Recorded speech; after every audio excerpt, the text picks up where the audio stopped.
Welcome to the Special Charter Review Committee. It's the 2022-23 Special Charter Review.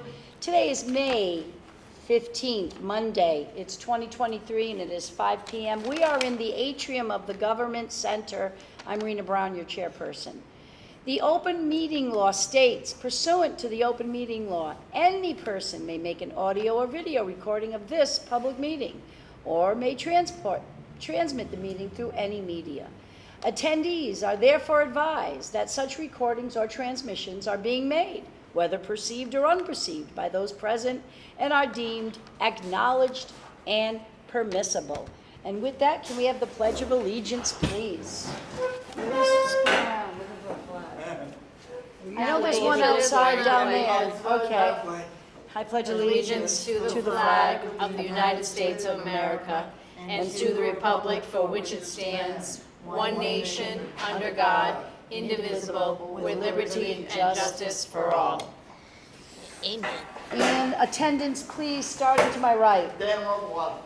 Paul Machado. Rena Brown. Laura Washington. Kathy Nemkovich. And Tim has given us notice that he has conflict on Monday nights. Alan indicated he may be tardy or not be able to appear at all. Tracy, I think she might have sent me an email. She can't make it, but I'll double check on that. She had a prior commitment, and Mimi has a commitment with the school committee. And that is all I'm missing, right, Mr. Mitchell? John Mitchell is not making it tonight. And he told me today he had a prior meeting. And with that, we will open it up for public comment. You sure? Oh, yeah? No, I mean, if you, okay. Seeing none, moving on to the May 8, 2023 minutes. Motion to accept. Second. All in favor? Aye. Aye. Any opposed? Motion passes. Thank you. Moving to 9-12, limitations on office holding. I will read and then we will discuss if necessary. Limitations on office holding. Unless otherwise allowed by law or this charter, no person shall simultaneously hold more than one city office or position of employment. This section may be waived by the mayor upon the appointment of a person to an additional office or position of employment by filing a notice of the waiver with an explanation and justification with the city clerk. Any hours worked in any part-time position shall not be the same or otherwise conflict with the hours worked in a full-time position. Any discussion?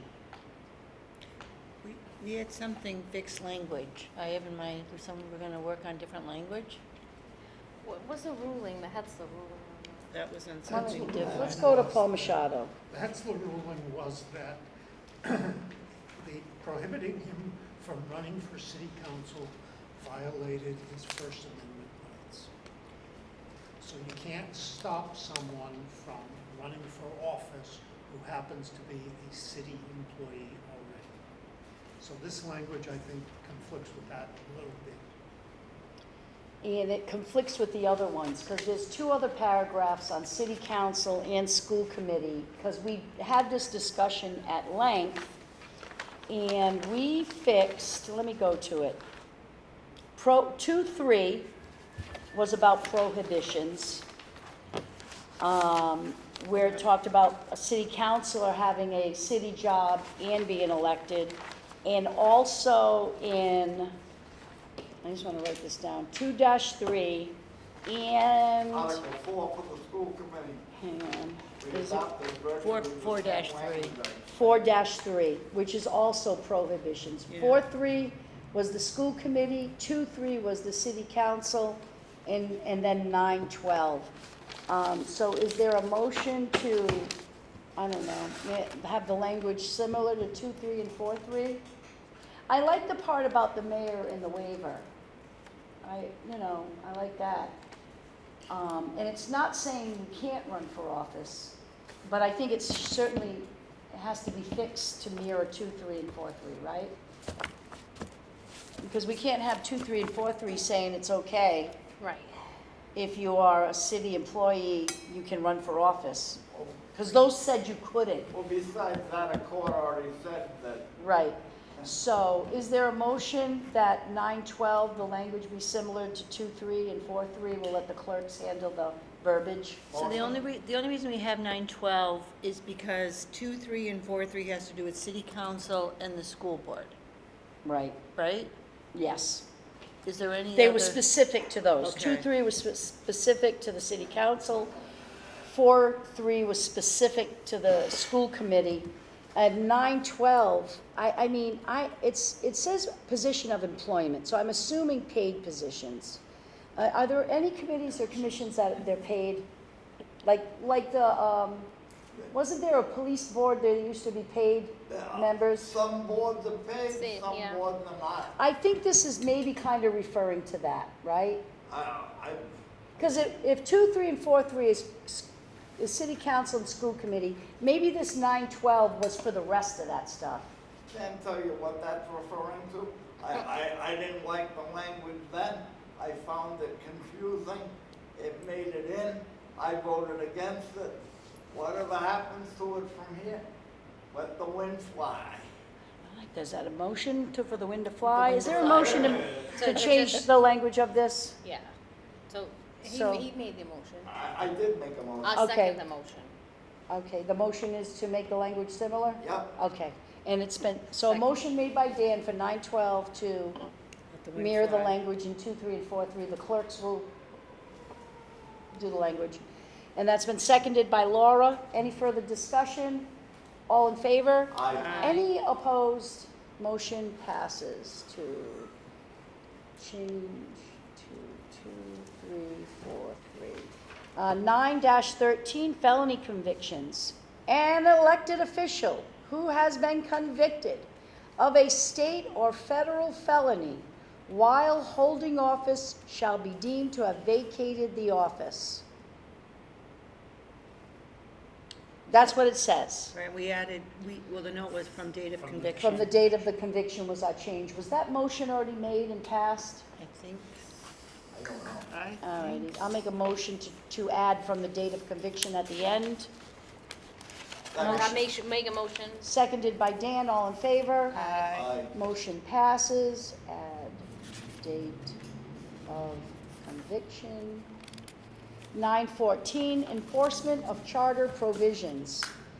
9-14, enforcement of charter provisions. It shall be the duty of the mayor to see that the charter is faithfully followed and that all city agencies and city employees comply with its provisions.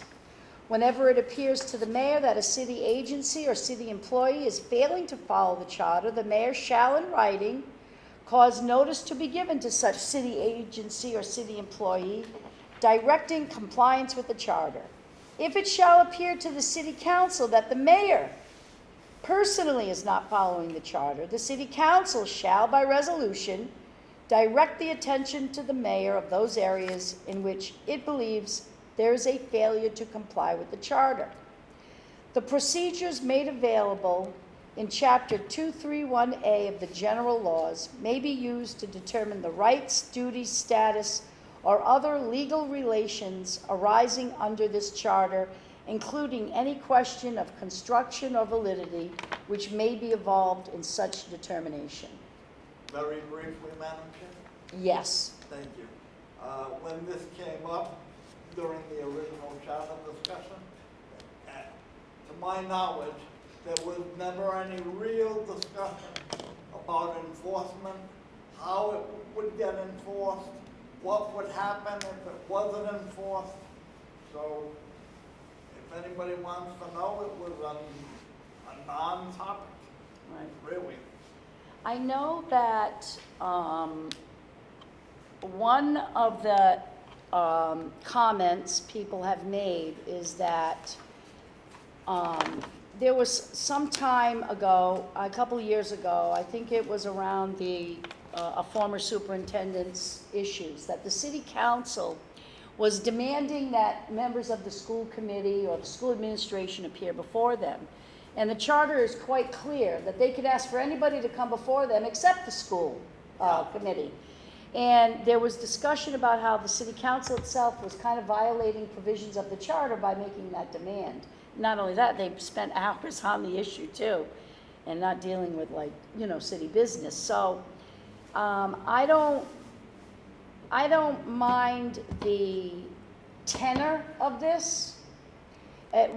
Just for people, Chapter 231A of the Mass General Laws talks about, what is it, not summary judgment, what is it? Yes. It's about civil procedure. It's really about if somebody violates it, their claims in equity, and I pulled it actually. Let me see if did I attach it? I may not have attached it, but all that the general law does is lay out the procedures in civil litigation and how to do it. And my only issue with it is this. The Mass General Law, yeah, I'm going to look for it. Do you have a copy of that Mass General? No. I'll tell you my problem with that is, let's just say there is a violation of the charter. You shouldn't have It to costs go to court to money, fix it. first of all, it costs money to file, you can only file in Superior Court, and it's like $250 to file in Superior Court. Then you have to serve, which is another $50 to $75 to serve the party or parties that you're bringing into Superior Court. And then there's the time issue. Yep. You don't go into Superior Court with a complaint, file it, and serve, No. and get your case heard that week, unless it's an emergency motion, and even then, Yep. it would have to be like a life or death issue. So my problem with that is, yeah, there should be something about enforcing it. I like the notice requirements in this. But other than that, that's what I thought when I don't like the fact that we have to go to court in order to enforce. I mean, it's probably the way of the world, that's how legal matters get resolved, but it's gonna be time consuming, it's not gonna happen overnight. I'm not necessarily worried about the expense of it, because if that's the only remedy, I'm more concerned about the time issue. Right, but for the average citizen, that was my position. What if somebody, go ahead. Oh, God, Mr. Venice, do you have a copy of it? Oh, here it is. I just want to read what this Mass General Law, the title of it is Mass General Laws, Procedure for Declaratory Judgment. That's what it is. And declaratory judgment is the name of that complaint you would file. We're asking the court really to declare a judgment, right? Declaratory judgment. We're asking the court, can you figure this out for us, and what can we do, right? What would be the court's judgment? Yep. That's the simplest layman terms, and correct me if I'm wrong, that's Oh, kind of what a declaratory judgment I get is. that, But it's expensive. yep. Mr. Mr. Venice, I'm sorry, go ahead. My wife and I were involved in this. We held that the city wasn't upholding the charter, that whatever the number of the... 231, It's basically a 10 taxpayer lawsuit, right. and we had to go out and raise our own money. I remember standing around the corner over here one night, across the street, and we raised some money, nothing much was happening, then we all morphed into a bigger lawsuit, with Churchill and everything else, and hired our lawyers, and just kind of like went away. But my wife and I, except for my wife and I being somewhat barred from holding any membership on any committees or anything to do with the city anymore, because we had the gall to sue the city, that nothing ever happened. But we did. But you did file. We did Right. try to follow the rules, and we did it, and, nothing much came of it. But that's what it is. Yeah, it- What was the violation of the charter that you were Just dealing gonna with? have- Oh, I don't know what they, there were so many, I don't know. Having people serve on more more than one Yep, it door. was the two positions That- issues. I can tell you that is one that was very openly violated for a while.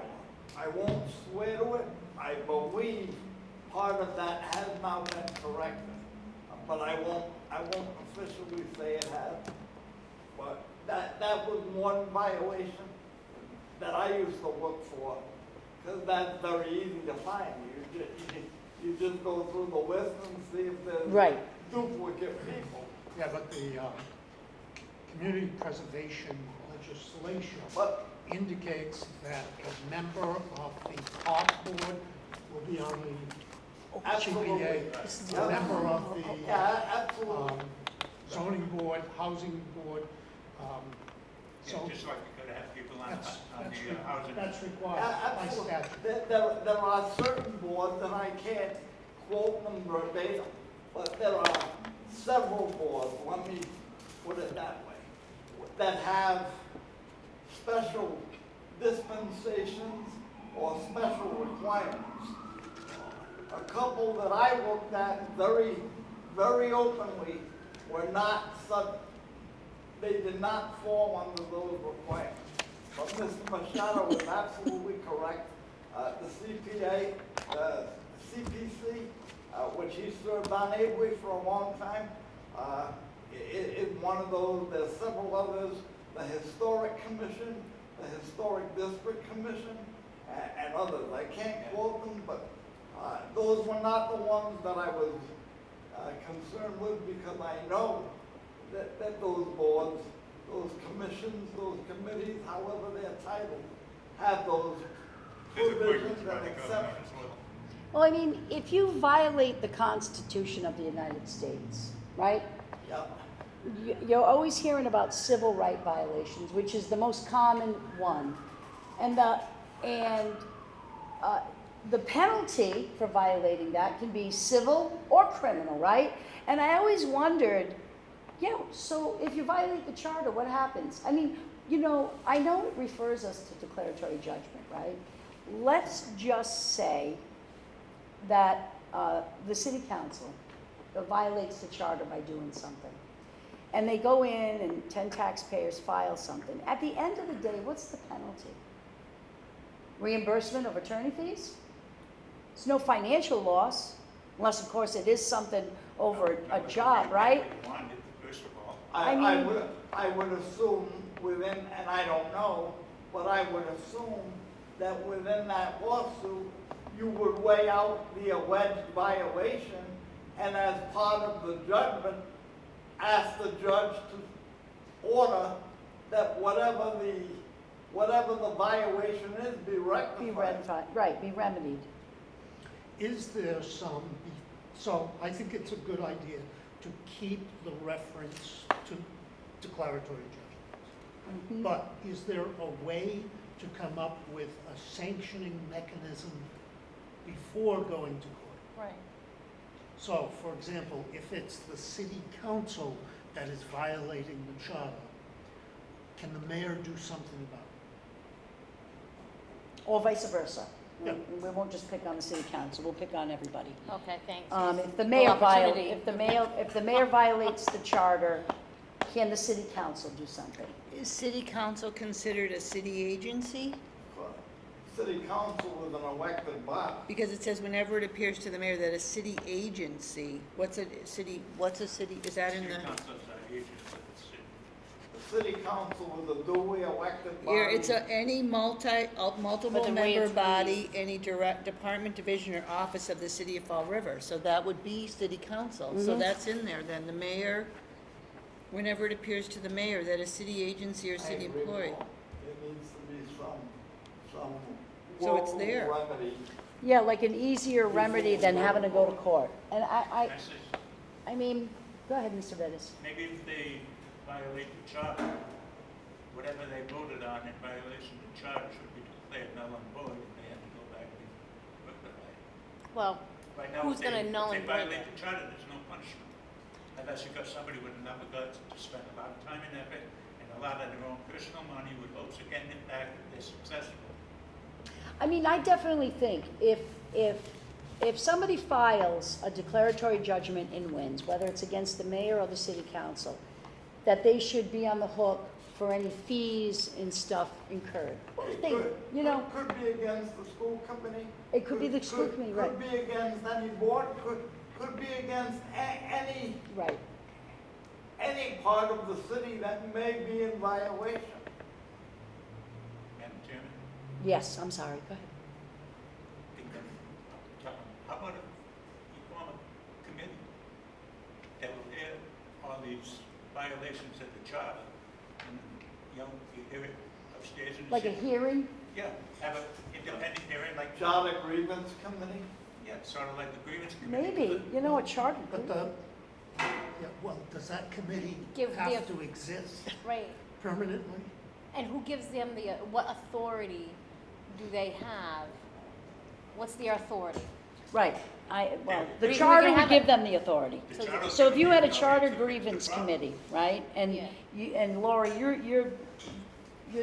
I'm a city councilor, the Yeah. mayor violated it, Yeah. that's all there is to it. This says, okay, you put them on notice, Mr. Mayor, we believe you violated the charter, 9-2, and we want you to, you know, knock it off and fix it now.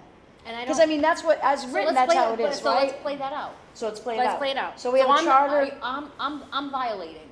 You're the committee. I'm the grievance You're committee. the grievance committee. I am violating all over the You place. send me notice. The Right? mayor is violating the charter all over the place. Okay, that's it. My grievance committee and I get together, there's 5 of us. There We you take a look.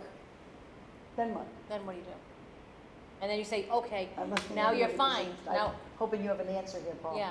So Well, what, that committee's gonna have the power to order the mayor or the city council or the school committee to rectify the problem that Right. exists. so what does that do? So do they fine them? Do they render you, what you just did null and void? And then what if they don't listen? Then do they go to I don't court? know, maybe you get 3 Then strikes, they you're go. out. And you know violated. something, the reason it refers you to 231 is because the person deciding it is the judge, right? They're telling you, you got something really bad, you gotta do declaratory judgment. But that's what they do with the Constitution and the civil rights violation. I commit a hate crime or something else, something in violation, right? And I'm charged, because you can be charged criminally with civil right violations. But you can also, you know, be brought in civilly on a civil rights violation. And again, it's not until the judge says that it's a civil rights violation, does it become one. Ultimately, even if we had a committee, at some point, I think we'd have to end up in court. So, But at least it'd be on the city's dime, Correct. but and I- not a taxpayer. okay, done. And then I think that what makes up the committee? Is it appointed by the mayor, or is it like this, how it's set up, like you have so many attorneys, you have people from the charter? Well, Well, what if, so if the mayor is making a complaint against the city council, then this provision could say that he can appoint a committee to conduct a hearing to determine whether the city council has violated the charter. And then once they make that finding, then that charter violation, is, I don't know. So wait, so you're saying the mayor makes the Maybe we claim, go to court.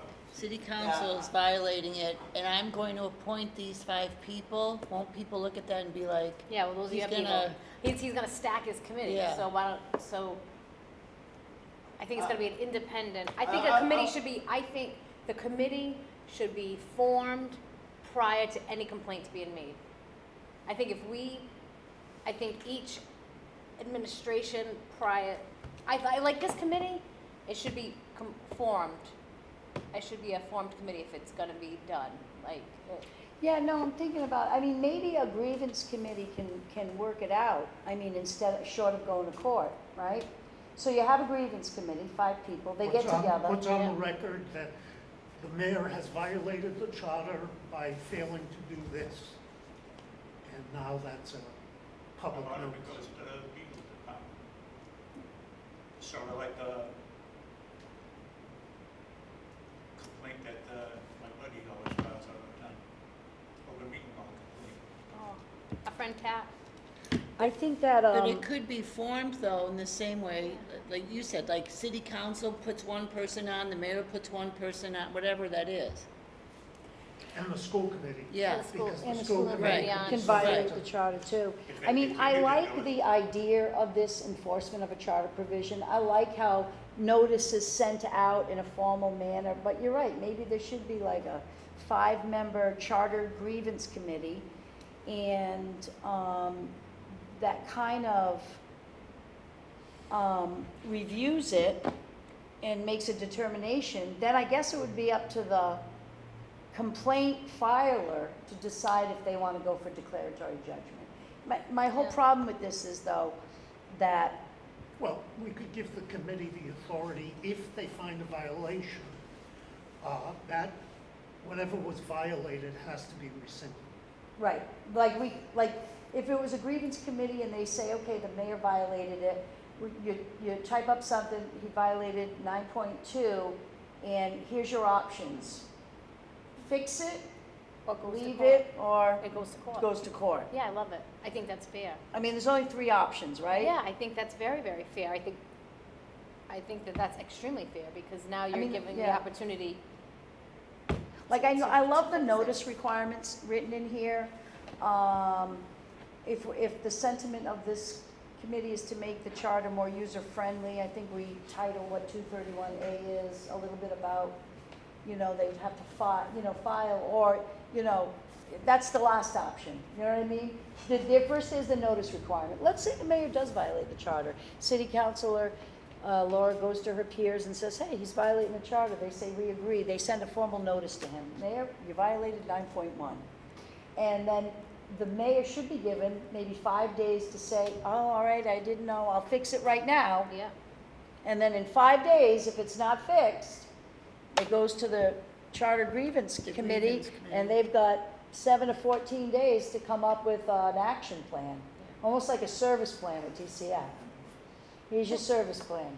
Fix it or don't fix it, and goes to court. it'll go to court. So it's only 2 options. Yeah, I just wonder if the mayor should be the, and I want to stress, I'm not talking necessarily about this mayor. right. Whether any mayor should be the appointing authority of a committee like this. No, but he won't, what we were saying though, was that he can make one appointment, city council makes one appointment, school committee makes one appointment. So it's not just one person making the appointment. There's multiple bodies forming that grievance committee. Right. Like, make it a 3-person grievance committee, and it's one from each legislative body. That's all. I mean, and you also know the more people you have, Right. right? So But- if you have a and 3-person. is good, right. Because if it's a charter violation, it's gonna be pretty glaring. Cut and dry. Right? I Right, mean, you have, right. We're talking about plain language, we're making it easier to read, we're gonna make it easier to understand. Most subcommittees of the city council, with the exception of ordinance and finance, are 3 members. Yeah, I mean, keep it simple. 3 people, everybody gets a pick.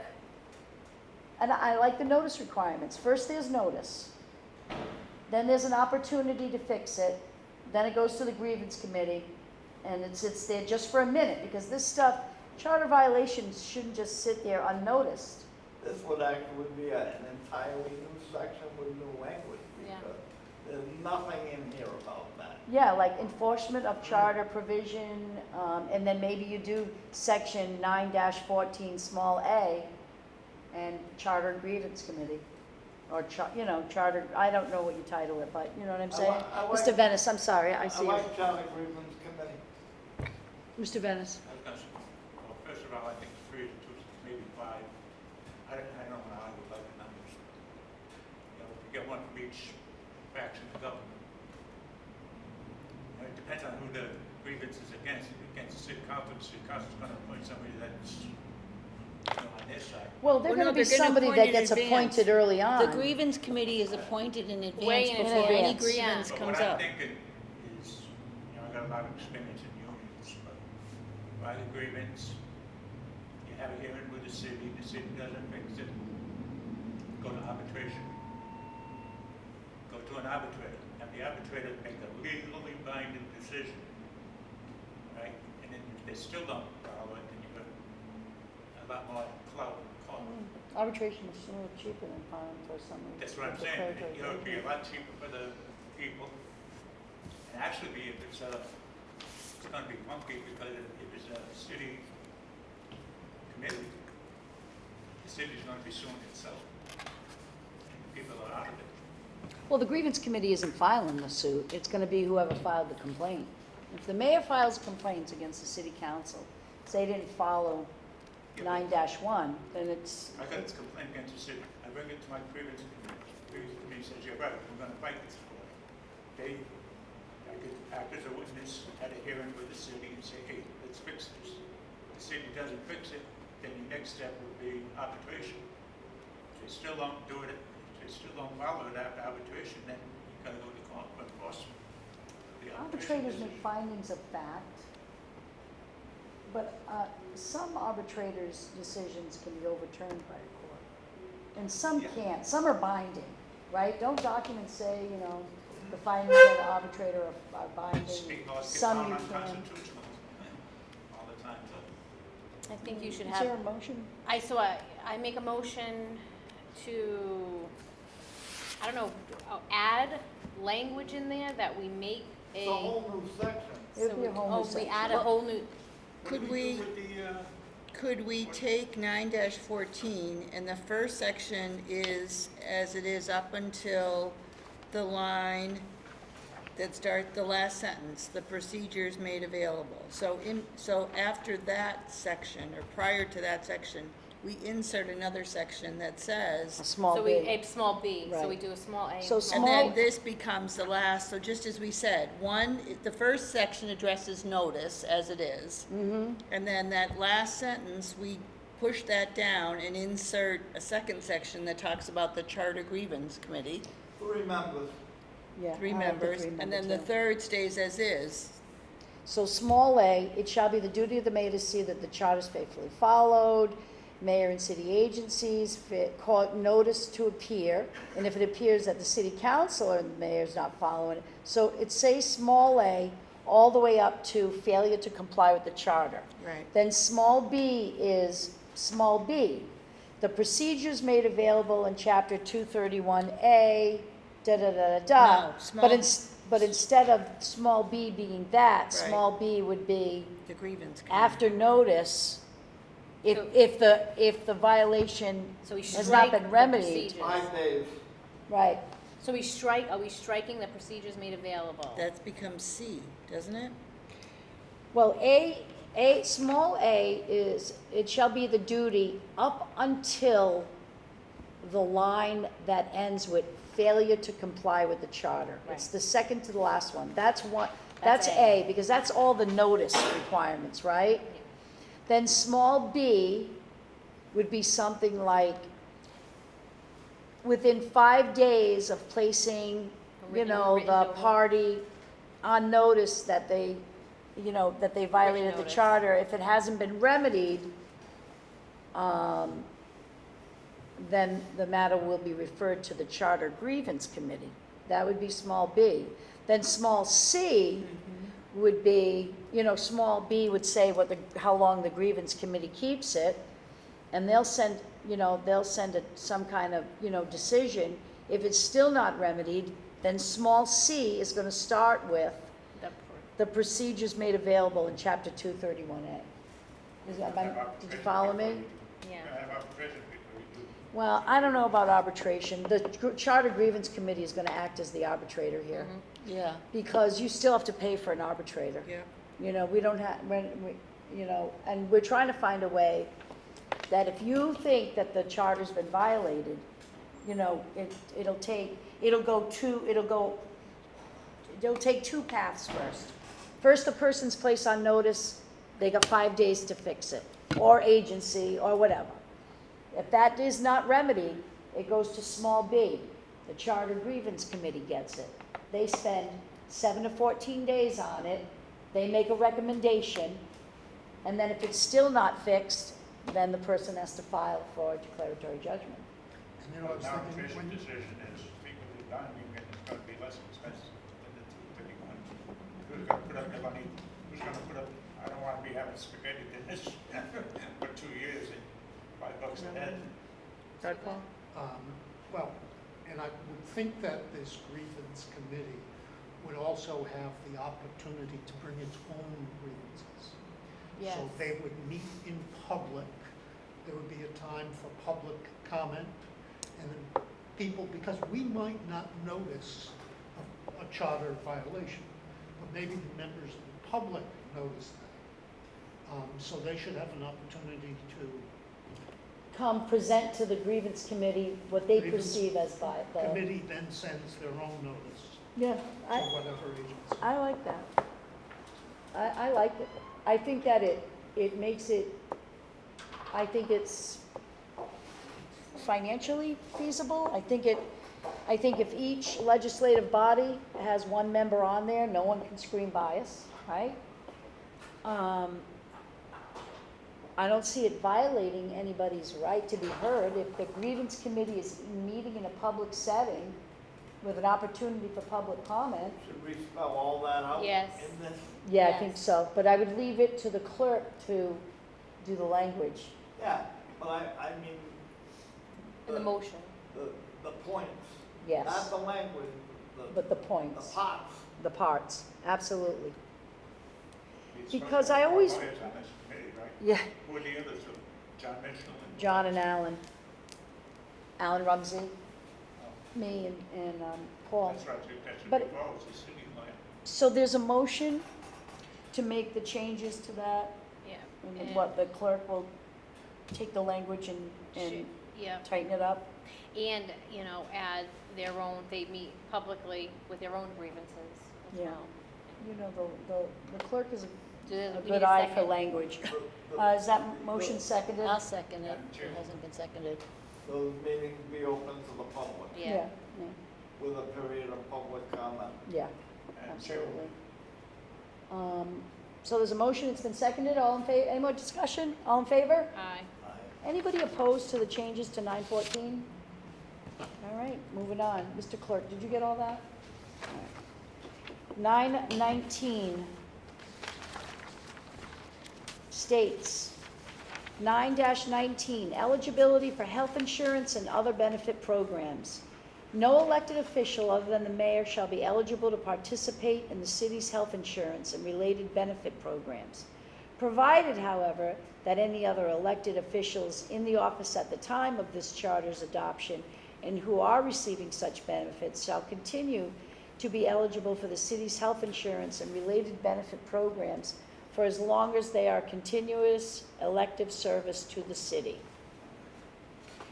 City councilors and the mayor and school committee, did the school committee also always get health insurance, or was it just this? Up until the passage of this charter, city councilors and school committee members were eligible if they chose.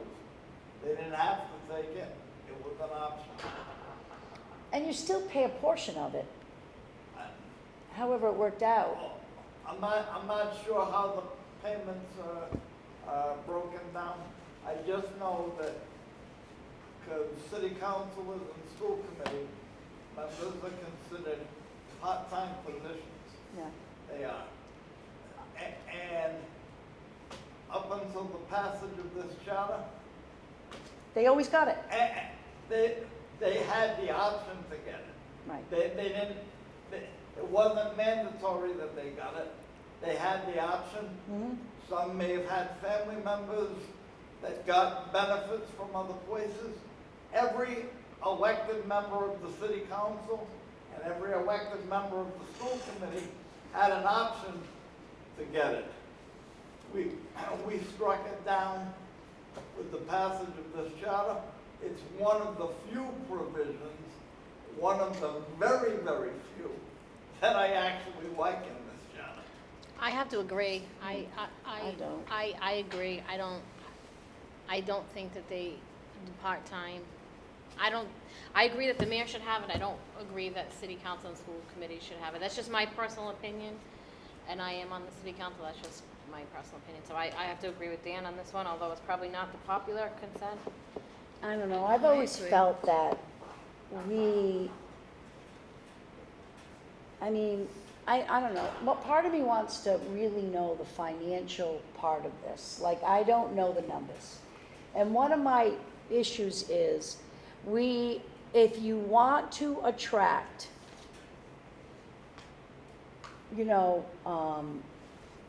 people to engage in civil service, people to take time out of their work, leisure, family, hobby obligations to serve the city, that taking health insurance away, or at least the option to have the health insurance, was the worst thing they did. Oh, I do. I think it was Well- the worst thing.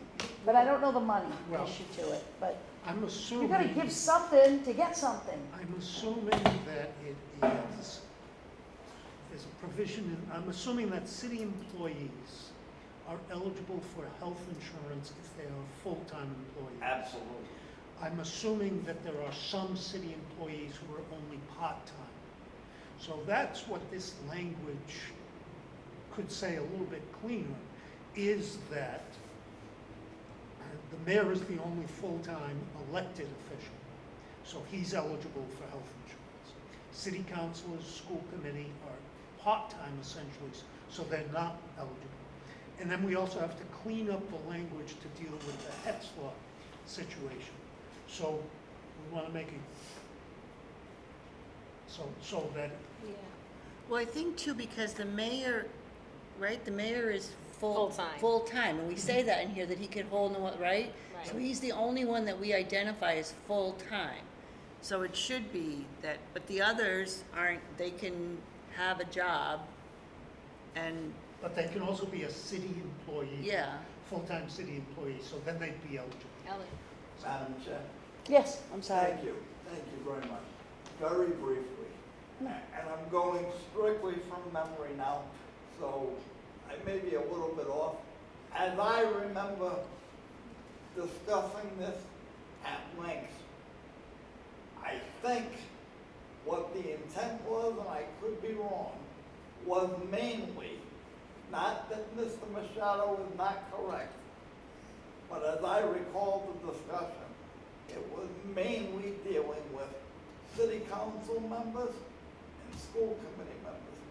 That was the extent of the discussion, as I recall it, around the first charter commission. Ellie, it says elected, yeah. I it does don't say. know how else that plays out.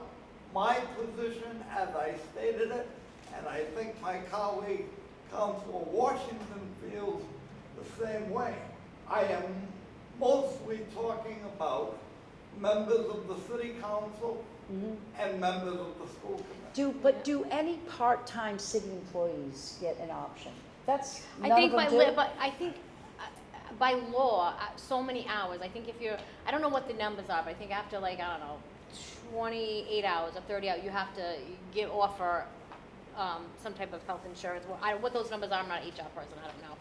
But as far as, and again, it's just my opinion, Yeah. as far as an elected official in a city council or a school committee, I can't support them being eligible for health But what insurance. if they can pay for it? Like, just hear me out. Yeah. I'm assuming that there's this group health plan, right?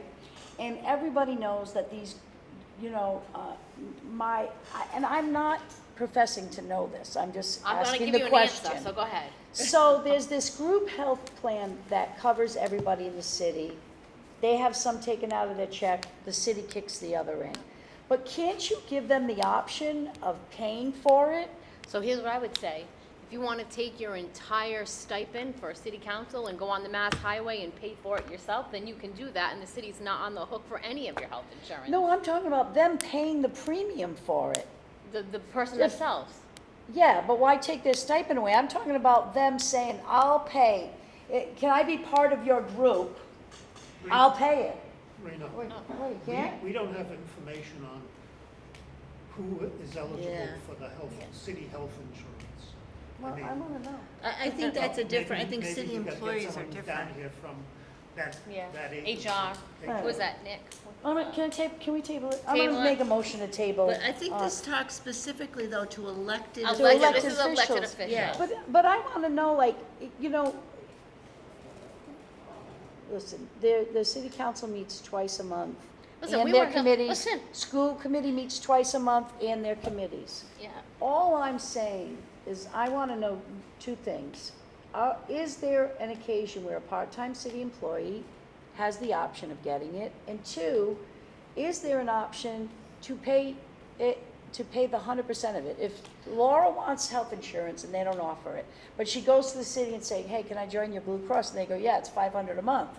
And Laura says, all right, I'll pay the $500 a month, because every other insurance wanted $7, $8, $9, $1,000 a month. Why can't she have the option of paying the full premium for it? So, but because it's, let me explain. Because it's not 500 a month, because then the city's on the hook for the other 700 a month. Do you understand what I'm saying? So that I'm talking about the whole whole premium. thing. So here's what I would say. So then that person would go right to Bearing Star Insurance or another insurance company and pay the entire premium themselves. They don't need they don't need the city as their third-party entity. They can just go to a different insurance company and pay for it themselves. That's what I'm saying. They can take their stipend from the city, whether it be from the school committee, if they need insurance, or the city council, and use their stipend to pay for their health insurance. And therefore, if health insurance is what they need, now they can pay for it, which is, fantastic. So they don't need the city to cover that. Right. Very briefly, now you've opened the discussion, so now I'm gonna modify my position. Not only do I believe that city councilors and members of the school committee should not be eligible for health insurance, I don't believe any part-time employee should be eligible for health insurance. Well, I'm making a motion to table it. I wanna get some questions answered. Can I get a second? Second, I'll All second. right. All in favor of tabling it? Aye. Okay. So 9.19 is tabled, and I'll get some, either we'll have HR come down, or I'll send them an email just telling them the questions I have. Or maybe we'll see if we can get somebody, it's HR that does it, right? Yeah. Mr. Venison? I hope you would consider that, the new elected officials continue not to be able to receive health insurance. But the existing officials, whether they're 9 and 918, the existing officials would have to pay the same co-pays and everything that the regular city employees would. I'll ask the question, like, what, you wanna know what the ones that are getting it now are paying? Do you know? No, if I'm the electrician for the city, and I gotta pay $20 a week out of my pocket for health insurance, and the city councilors that are grandfathered in, I don't even know if Sure. there's anybody. I think this might only be one or two. I'll just ask about, maybe we'll just There's no bring, city employees that co-pay for the health insurance. I'm gonna ask. Oh, they I do. will, They do. I'm gonna ask. All right, moving on to 919 table 10-4. You know why I put it on there? Because I don't know what it is. Disposition of certain special laws. The following special acts for the city of Fall River are hereby specifically repealed. Chapter 131, Acts of 1937, an act relative to the arrangement of names of candidates on ballots to be used at preliminary elections in the city of Fall River, which we changed, but I'm not gonna comment, I'm just gonna say, Read it. I gotta read it. Chapter 160, Acts of 1941, an act providing for the holding and biennial municipal elections in the city of Fall River in odd-numbered years instead of even-numbered years, establishing the date of said elections. Chapter 90, Acts of 1950, an act relative to the filling of vacancies in the city council of the city of Fall River. Chapter 223, Acts of 1951, an act relative to the filing of vacancies in the school committee in the city of Fall River. Chapter 438, Acts of 1979, an act establishing the term of office of the school committee in the city of Fall River to be coterminous with that of the mayor and city council of said city, chapter 292, acts of 1980, an act providing for the recall elections in the city of Fall River, chapter 295, acts of 1981, an act relative to recall elections in the city of Fall River. I think that's gonna have to change after we come up with a draft of the new charter, or we leave it out. But I don't know why it's in there. It's not relevant anymore. Yeah, I say No, leave it so out. just strike it? I say we take it out. There's a motion to strike 10-4. Any other discussion? All in favor? Who made that motion? Me. Kathy made the, who I did? made the motion. Oh, she- Kathy Laura made the seconded it. motion, Laura Sorry. seconded it. I wanted credit. I do want to just say, though, that when you go through the charter before this charter, it had a nice index on the back, and I think that index kind of, it gave a chronological, look, see? We already voted for a table of contents. Right, okay, so I just wanted, I don't know what that old Did we charter vote- does. did we So vote? we voted Stricken. 10-14 stricken, 10-4. 10-4. 10-4. I think the first motion we made was for a table of contents. Yes, Right. we did. 10-5, time of taking effect.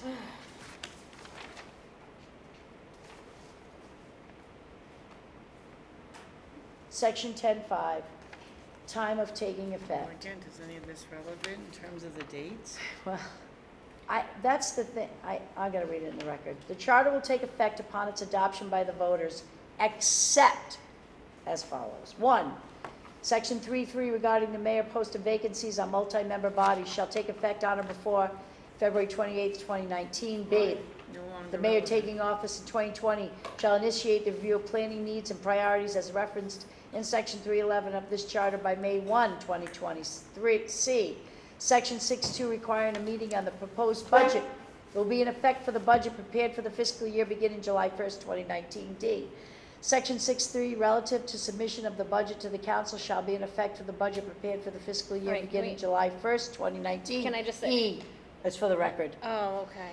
Section 6.4, relative to council It's all adoption of the alphabet. budget, shall take effect for the budget prepared for the fiscal year beginning July 1st, 2019. F, Section 6.5, relative to preparation and submission of the capital improvement plan, shall be effective upon submission of a plan submitted to the council on or before February 1st, 2019. G, Section 6.6, relative to the annual independent audit, shall take effect for the fiscal year ending in June 30th, 2019. H, Section 6.8, relative to quarterly budget updates, shall take effect for the fiscal year ending June 30th, 2018. I, Section 6.9, relative to the long-term financial forecast, shall take effect for the fiscal year beginning July 1, 2019. J, Article 7, provisions relative to the conduct of preliminary and regular municipal elections shall be in effect for the municipal election to be held on November 5th, 2019. K, by June 15th, 2021, City Council shall review the city wards to ensure uniformity required by Section 7.6 of this charter. L, the public comment rules or policies as referenced in 9.18 of this charter shall be posted on the city website by June 15th, 2018. Such policy or rules must be in effect on or before July 1st, 2018. M, immediately following the adoption of this charter, the mayor and city council shall undertake a review of the city ordinances to determine the need for any revisions and amendments as may be needed to bring the ordinances into conformity with the charter and to fully implement the charter. This review shall be made by a special committee to be established by order, provided that, 1, the committee shall be comprised of voters, city. 2, that the city clerk shall be a member of the committee. 3, that the city attorney or special counsel appointed for this express purpose shall serve as an advisor to the committee. A report from the committee shall be filed with the city council within 1 year of its appointment. The committee may make interim reports with recommendations at any time as the committee may deem necessary, and notwithstanding Section 9.6 of this charter, not later than May 1st in the 5th year following the adoption of this charter, the mayor and city council shall provide for review to be made of the city charter. The review shall be made by a special committee to be composed of 9 members, to be appointed as follows. The mayor shall appoint 5 members, to include 1 member of the school committee and 4 representatives of the city's business, academic or civic associations and institutions. City council president shall appoint 4 members, to include 1 city councilor, 1 member of the charter commission elected in 2015 if able and willing to serve, provided, however, if no such charter commission member is able and willing to serve, the council shall choose another counselor and 2 representatives of established neighborhood or social service organizations. All members of the committee shall be voters of the city, except as noted herein. No other city official or employees shall be appointed to the committee. Appointment shall, to the most practicable extent, assure geographic and demographic diversity of the committee's membership. The city attorney shall serve on the committee as ex officio. The special committee shall hold a minimum of 2 public hearings. It shall file its report with the city clerk by June 30th in the following year, following its appointment. Recommendations shall be posted on the city website, and copies shall be made available to the public at a cost not to exceed the actual cost of the reproduction. O, following the initial review of the charter as described in and above, the provisions of section 9(6) shall be implemented in the 10th year following the charter adoption and for all subsequent reviews. That was amazing. That was, take a drink. Can you repeat that? Can't stand you. Have a sip of that. I There's just this, ran it's out of empty, water. it's empty. So we Ice. had already struck section 1. Take an And ice cube, one ice cube. Yes.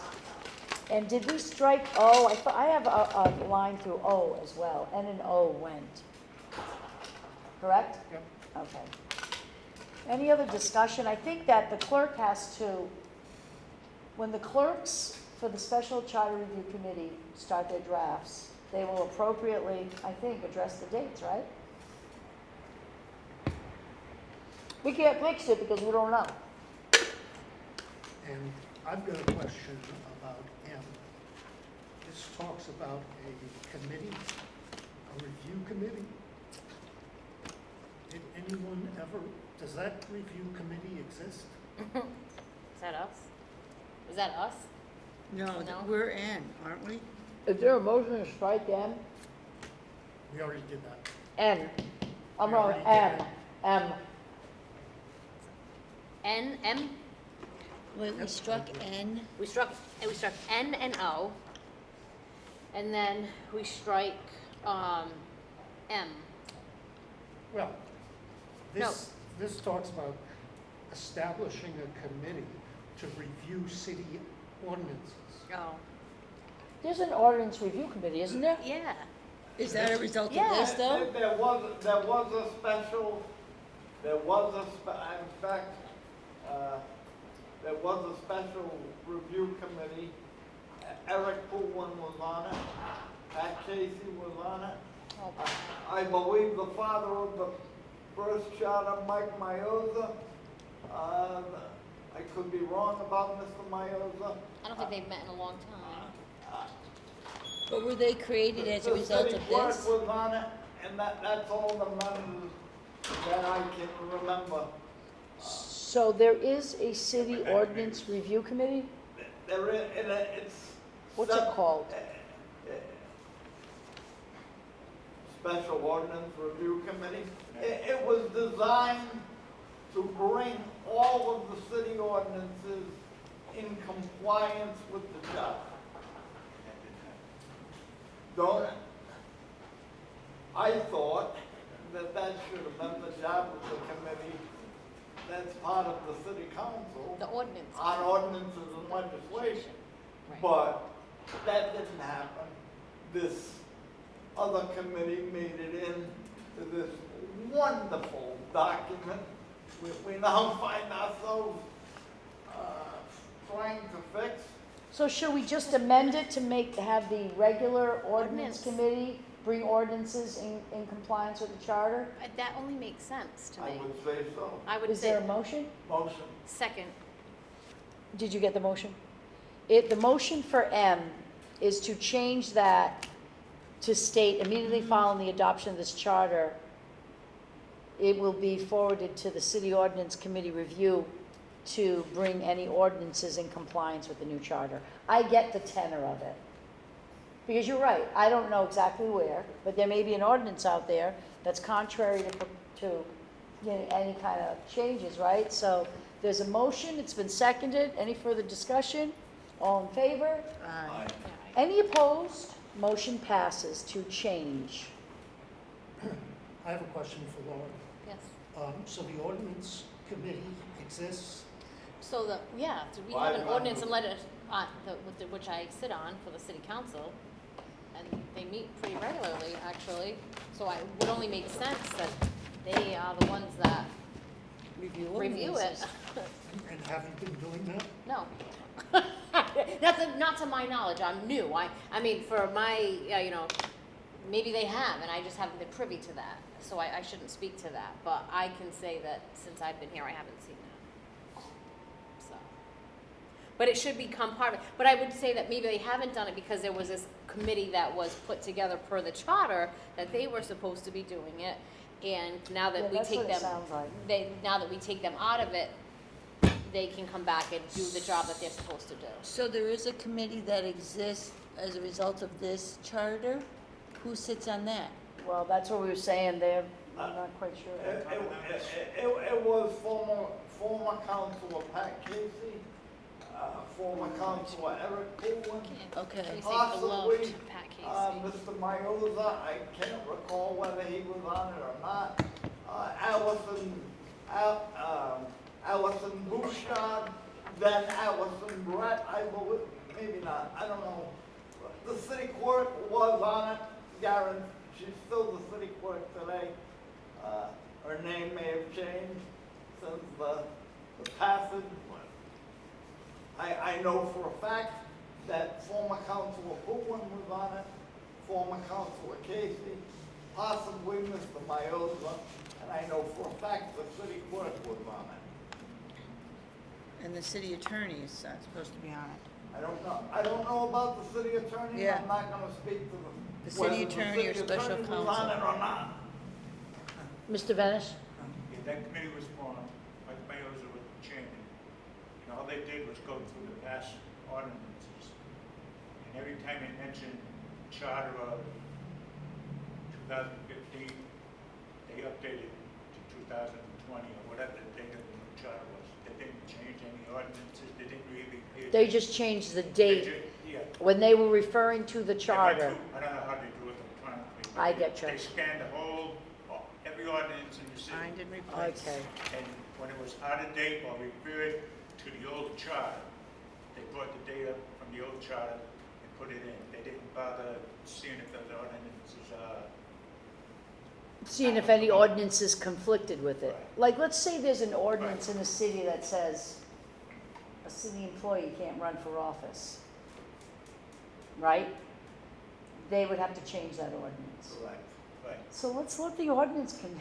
Right, like that's a. I think that's a great That's just- motion. I wanna thank you all for honestly, that's passing like that. the- I thought we just made it. Yeah, We we did, we We did. But I get it. I just couldn't figure out, yeah, but dates, I mean, geez, can't the city clerk just go in there and change the dates if it's already scanned in? I mean, if it came to dates and it's not substantive, that's a clerical thing, I tell you right? one thing, that's a very important job and it's very laborious and tedious. Right, Because I did it for about 3 days and I said, the hell with this. forget this, right? I said, I'm not getting paid for this. As a matter of fact, that's the committee I was thrown on because we were serving the city. I love him. Yeah. What committee was that? All right, we have, Can we adjourn? we have reached the end of this. I wanted to ask the committee and the public that next week's agenda will, We're not meeting next week, right? Is that Memorial Day or no? no, it's the following. We're meeting Okay. next week. Next week is May 22nd. Yeah. We are meeting in the hearing room.